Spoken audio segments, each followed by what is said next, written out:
What's up everybody, welcome back to my YouTube channel. Thank you for tuning in, and in today's video we're going to be talking about a $25,000 wholesale deal I did in Cartersville, Georgia. That being said, if you're not already subscribed to the channel, make sure you go down below, hit the red button and subscribe. It helps me reach more people and impact more lives, so I'd really appreciate it if you do so. A good percentage of my viewers are watching the videos but are not subscribing. I'll pop the analytics up right now, and that's why I'd really appreciate it if you go subscribe. But other than that, let's get right into the video.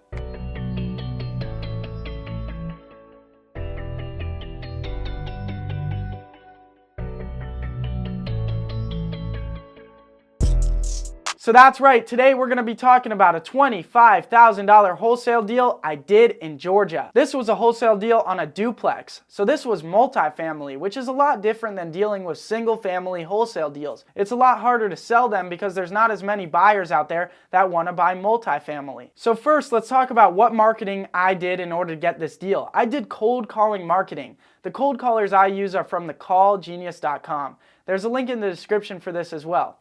So what I did was I gave my cold callers a list of data of homeowners that lived in Georgia.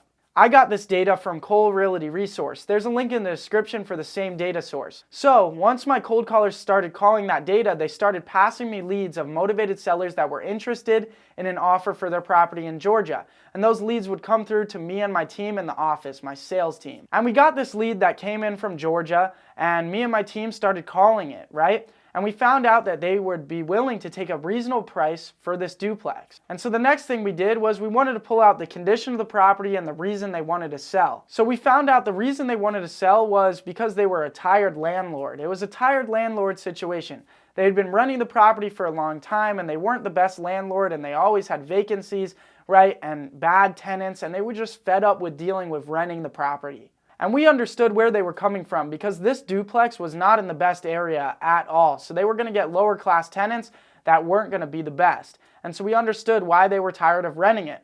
But that being said, they seemed like they were very motivated to sell, meaning they would probably take a reasonable price. The more motivated a seller is, the better price you can get the deal at. So we used that to our advantage. Next, we started asking questions about the condition of each unit. And we found out, they were in rentable condition, right? They were in decent shape, but they weren't modern, they weren't redone, they were pretty outdated. So that's where we thought of, okay, that's where the value add is, right? A value add to a property to raise value or raise rent. And so we knew that the value add play there was to remodel the properties, and then they would be able to raise the rent by $300 to $400 a month, which being able to raise rent by $300 to $400 a month is a big bonus for a property. So that's another reason why we knew this was a sweet deal. And the next thing we needed to find out was their asking price. And she didn't want to give us her asking price right off the bat. So we had to pull out that asking price multiple times. And I highly recommend that you ask multiple times in the call for their asking price, because as you know,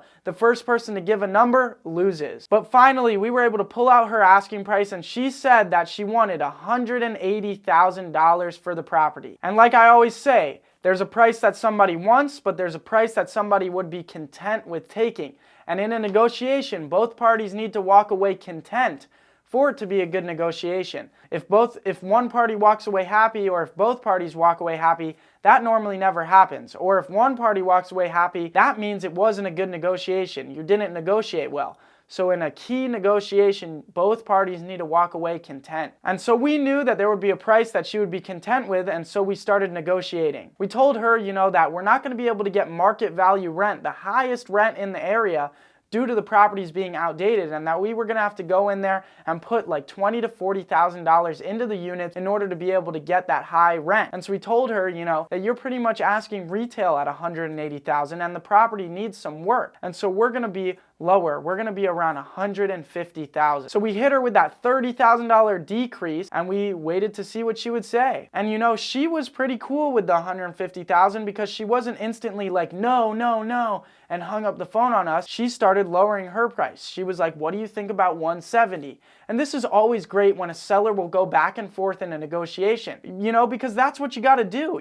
Just because we say one number doesn't mean we're not able to go higher. And some sellers don't understand that. Some sellers aren't willing to go back and forth in a negotiation, and they'll just hang up the phone, which isn't cool at all. So we were happy this seller was willing to go back and forth in a negotiation. And so that's what we did. We started going back and forth. We told her that we would go up to $152,500, right? We were going up slowly. And she's like, no, that's not going to work. And we were like, would you be able to go lower? What's your bottom line number? And she's like, maybe I'd consider 160. And we were like, what if we meet you at 155,000? Would we be able to get the deal done? Take this property off your hands, take the headache off your hands of having to deal with this rental property. Would we be able to get the deal done today? So we put a timeline of pressure on her. We said, if we can do $155,000 today and everything looks straightforward, would you be ready to start the process today? Right? We put that pressure there. And she said, let me think about it and call me back in a few hours. And we said, okay, that's no problem at all. We'll call you back in a few hours. How about this? We'll call you at 4 p.m., right? You want to set the time. Don't let them set the time. Don't let them leave it open-ended, right? Don't leave it open-ended. A few hours, set a firm time so that way you're in control of the situation. And so that's what we did. We told her we'll call you back at 4 p.m. So we called her back at 4 p.m. and we said, hey, what do you think? And she was still stuck on that $160,000 number. So after a little more conversation, we were able to get her to agree to $155,000. And then we got her to sign the contract, and boom, we had the deal locked up. So now that we had the deal locked up, we needed to get what we needed to market the property. You're probably wondering, how did I find out what I needed to offer for the property, and how did I find out what it was worth? So in order to find out what the property was worth, I used this all-in-one investor tool called PropStream. PropStream lets you pull comparables in the area of recent sales. So that way we were able to compare our property to recent sales and see what those properties that were similar to ours sold for, so that way we knew what ours was worth. If you want to use PropStream to find out what properties are worth and run comparables, there's a link down below for a 7-day free trial. So once I got my information that I needed from PropStream, I plugged that value into my offer calculator, and my offer calculator spit out to me an MAO, a maximum allowed offer. So my offer calculator told me what to offer the seller based off the information that I found in PropStream. So I didn't really have to do any calculations. My calculator did it all for me. If you want to use the same offer calculator that I use, it's available at jacobblank.com/shop. There's a link in the description for this as well. No more need to worry about what to offer the seller. This calculator does all the calculations for you. That being said, now that I had the property under contract, I needed to get everything I needed to market the deal. And that was pictures of the property. And I didn't want to pay somebody to go out to the property and take pictures of it. And obviously, I'm not in Georgia, so I can't go out and get pictures, right? I can't fly there and get pictures. That just doesn't make sense. So I couldn't do it myself. And I didn't want to pay somebody to go out, so I first tried to find a free way to get pictures. And that was to ask the tenants if they could send me pictures of their units and the outside of the property. Now, dealing with tenants, especially like I told you, she struggled getting good tenants, so these weren't the best tenants. So it took like 5 days for the tenants to send me pictures. But I finally got pictures of the property, and the close date was out far enough that I still had plenty of time to sell the deal.